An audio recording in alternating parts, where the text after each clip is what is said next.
Well, for me, it's actually the most important point was when I was working for the United Nations in Bosnia. And I would spend my weekends in Sarajevo unwinding. And one day I went into an antique store and I saw an interesting product. And I said, "What is this? I can't make it out." And he says, "Well, that's a shish." I'm like, "Okay, well, what's a shish?" He says, "A shish is what you use to cook coffee beans." And this is the device. It's actually the device that I saw in the store. And I thought, this is a fantastic concept. I mean, why doesn't it exist in where I come from in Europe or North America? And it turns out that the Turks didn't want this technology for roasting to make its way into the European market.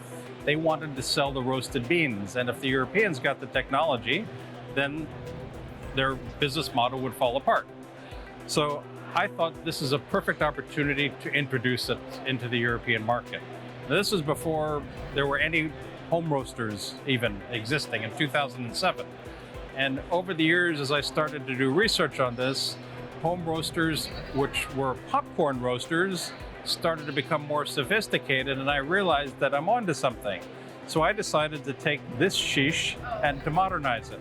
So this is the original shish that I discovered or I saw in the antique store. And what it has is a doorway. You pop open the door, you put in a handful of green beans, you close the door. There's actually two fins inside. You put it on top of a charcoal fireplace and you use this to spin it with your fingers, and you wait and you listen for a crack. The first crack we now call the Maillard process is when the internal chemicals are expanding and it cracks the outer skin.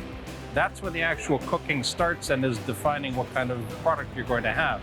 There's a second crack that occurs, and that's generally when you stop the cooking process, because it has advanced to the point where you're going to start burning off the chemicals and the various components of the bean.